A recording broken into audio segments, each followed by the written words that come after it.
আমার সবথেকে বিরক্তকর একটা কাজ হচ্ছে মার্কেট করা আর হচ্ছে বাজার করা। এই দুইটা জিনিস আমার খুবই বিরক্ত লাগে।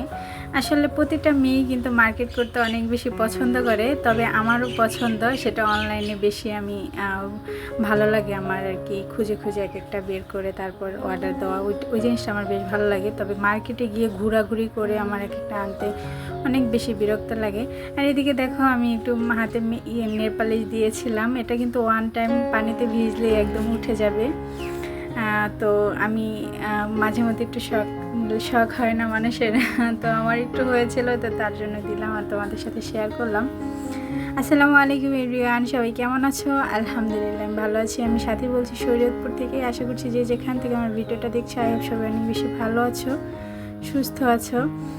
এদিকে সকালে আমি রান্নাবান্না করে তাড়াতাড়ি বাজারে চলে গিয়েছি। আর এই বাজার করাটা আমার অনেক বেশি মানে বিরক্ত লাগে। বিরক্ত বলতে দেখা যায় কি, আমাকে কেউ বাজার করে দিলে অনেক বেশি ভালো লাগে। তবে ভাইকে দিয়ে মাঝে মধ্যে বাজার করাই, তবে দেখা যায় মাসিক বাজারটা আমাকেই করতে হয়। অনেক কিছু টুকটাক লাগে, যদিও আমি লিস্ট করে দিলেও আমার কাছে মনে হয় যে নিজের বাজারটা করা নিজেরই ভালো। তো এইদিকে আমি বাজার সদাই অনেকটাই করেছি, অনেকটা বলতে 1 মাসের জন্য যা যা আমার প্রয়োজন আমি একটা লিস্ট করেছিলাম। তো সেই লিস্ট অনুযায়ী বাজার করেছি। অনেক আপুদের দেখি কি মাসিক বাজারের পাশাপাশি তারা একটা লিস্ট করে যে এই কয় টাকা এই মাস হয়ে যায়।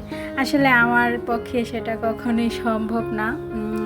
দেখা যায় কি, যদি আমি বলি যে এই কয় টাকার বাজার করব, তার বাইরে কিন্তু অনেক টাকা ভাঙ্গা হয়ে যায়।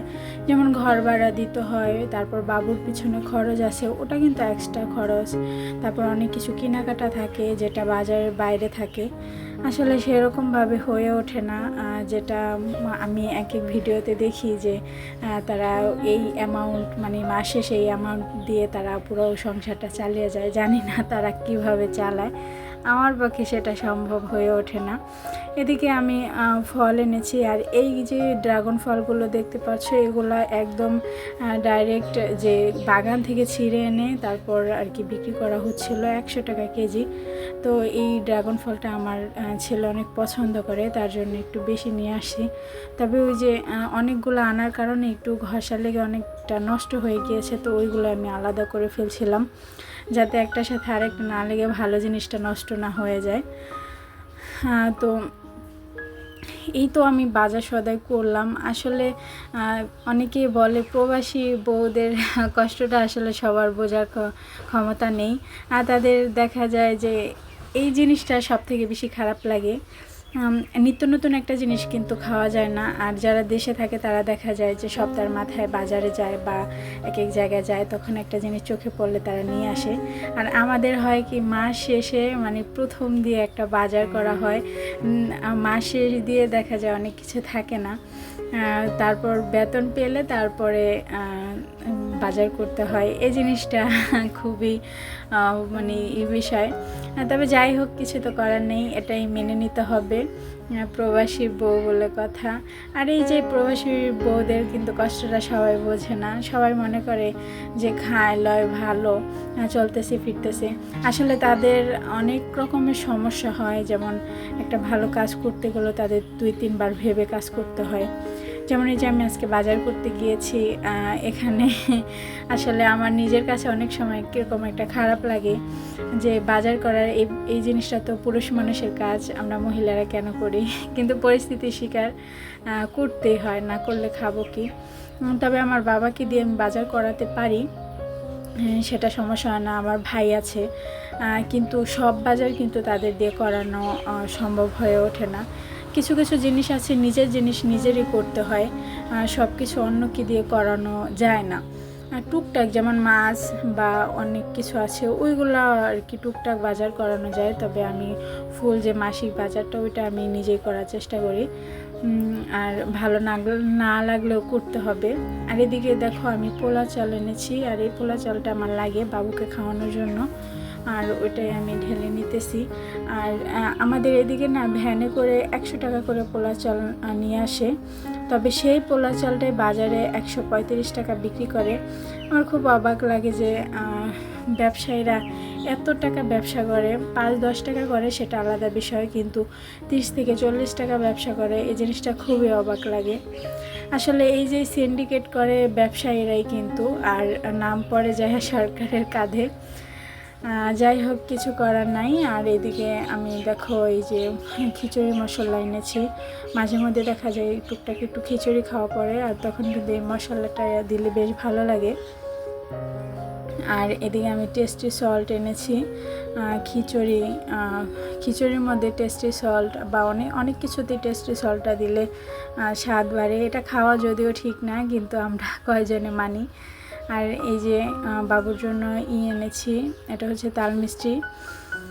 আর মূলত ওকে সাদাটাই খাওয়াই, কিন্তু আমি আজকে লালটা এনেছি। আগে প্রথম দিয়ে আমি লালটাই খাওয়াইছিলাম, কিন্তু লালটা কীরকম যেন একটা ঘ্রাণ কয়, তো ওইটা বাবু খেতে চায় না।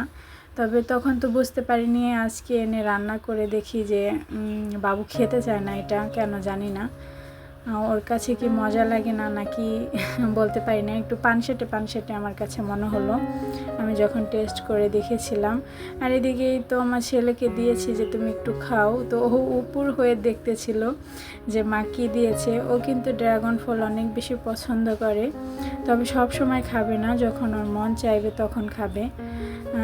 এই হয়েছে অবস্থা।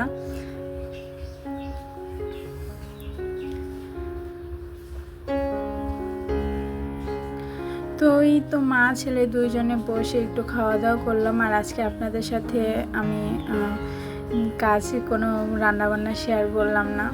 সকালের দিকেই রান্না করে চলে গেছি। আর কয়েকদিন ধরে এত পরিমাণ বৃষ্টি হচ্ছে কি বলবো, না বাইরে বের হইতে পারছি না কোথাও যেতে পারছি।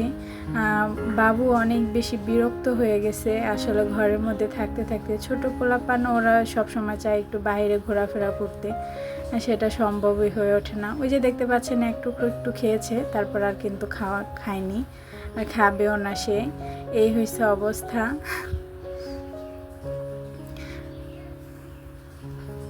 তো এই পর্যায়ে এসে সবার কাছে ছোট্ট একটা রিকোয়েস্ট করে নিতেছি, জানি না আদৌ কে আমার এই পর্যন্ত ভিডিওটা দেখতেছো।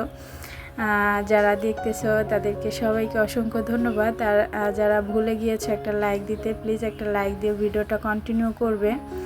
আর পুরো ভিডিওটা দেখে কোথাও কোনো অংশ যদি একটু ভালো লেগে যায় তো অবশ্যই সাবস্ক্রাইব করে দিবে যারা আমার নতুন বন্ধু আছো। আর যারা আমাকে সাপোর্ট করেছো, তোমাদের পরিবারের ফ্যামিলিতে আমি যাইনি, তারা অবশ্যই কমিউনিটি পোস্টে গিয়ে একটা হাই লিখে আসবা।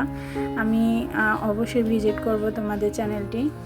আর দেখা যায় কি এই প্ল্যাটফর্মে আসলে সবাই সাপোর্ট করতে হয়, সাপোর্ট না করলে দেখা যায় কেউই এগিয়ে যেতে পারবে না, এটাই স্বাভাবিক।